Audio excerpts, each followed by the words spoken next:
We now have newly obtained footage showing the Israeli army conducting airstrikes in southern Lebanon. Let's quickly examine the video. I will now inquire about the type of bombs used and if we have the ability to display them on the studio screen. Please take a moment to observe this footage. And Mr. Durson, I would like to turn to you once again as you have knowledge on this matter. There is information suggesting that a phosphorus bomb was used. While we are aware that Israel employs such ammunition, it is usually not used in residential areas. Can the video confirm or dispel this claim? Of course. That is, the falling fragments explode in the air. That is 30 to 40 hundreds of bombs in a burning state. Are falling to the ground, hurting people, yes? Yes. This prohibition... I will extend my invitation and pose 1 or 2 additional inquiries regarding the phosphorus bomb. It has come to our attention that this bomb has been utilized multiple times in Gaza. We need to delve into the reasons behind its prohibition and understand how it inflicts harm upon innocent civilians. Now, for one thing, it is taken into the body through skin contact, especially through inhalation. It can stick to many surfaces. It is transmitted by contact, and at the same time, it is very damaging to the jaw area. It even deforms the jawbone. It can cause it to break. We know it is against international law.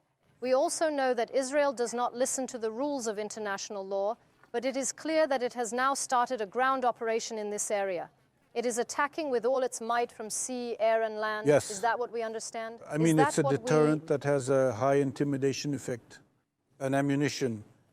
Yes, chuckles. If you pay attention, 100 meters, 200 meters in the air, exploding, thousands of in small bombs. It's landing on the ground, of course, according to the wind. That dispersal area is very wide, depending on the weather conditions. This is the primary cause for it being the largest prohibition, namely its wide coverage. It is banned with respect to angle. The secondary reason for its prohibition is its corrosive nature. It has an impact. You said it a moment ago. It has an effect that depletes people's breathing, oxygen, in that respect. But we know that Israel has been using it for years because it is a prohibited munition. This ban in Israel will make you feel there is no power to deter Israel. There is no immigration, unfortunately. That is the main problem. Yes, it is. Over 40,000 people, unfortunately, lose their lives. Casualties here in Gaza and so on. 43,000, 44,000, but Israel continues more. And we've been able to use this threat. We are of the opinion that it will improve. Countries in the region. So Syria is very helpless. Lebanon is very helpless. Because Iraqism is making noises because we all live together. On July 15th, they made an attempt on Turkey's sovereignty. I mean, can we get into a civil war? We could split the armed forces and divide them into FETÖ members and as national elements back from the brink. Of course, we have been talking about its details for years, and we can talk more. I'm a man who's lived as a politician and soldier at this point. I'm saying again that the countries of the region, Iran, Syria, Iraq, Turkey, should come to their senses. That is, if we do not enter into a cooperation of national interests that will solve the problems in the Middle East by establishing a Middle East alliance. If we unite, the West will continue to abuse here, and Israel will continue its attacks unabated. Emerging together is crucial. What we have achieved, Barzan's referendum for an independent state in northern Iraq, and was about to announce its result. The historical example of Turkey, Syria, Iran, and Iraq coming together and holding exercises to frustrate this. For presentation purposes, here's an exemplar. Maybe it is possible that Turkey, Egypt, Iran, by taking this action, we may halt Israel's progress, marking a potential initial measure. We need to improve our relations with Syria as soon as possible. Yes. We are on a good path with Iraq. We are on a good path with Egypt. We need to take a step towards Syria. But after the incident, Mr. Assad's resistance will also decrease because it has no other choice.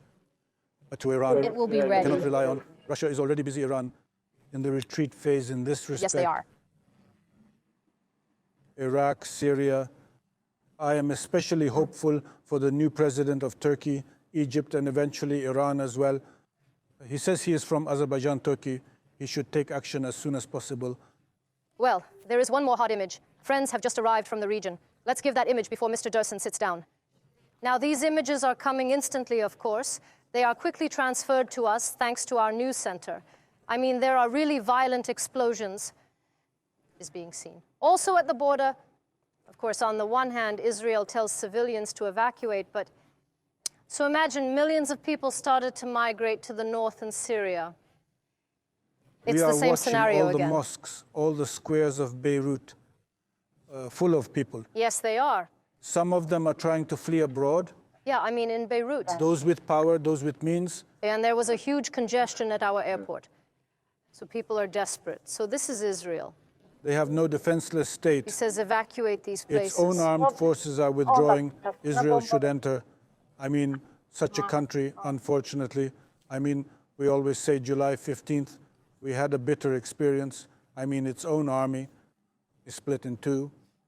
Parallel army established, rebelling from within Turkey. In fact, we have just crossed the threshold, so we must always be vigilant. We must absolutely reject such structures within the state, especially in the army. Nation state, national interest is essential. Cults, sects, ethnic structures.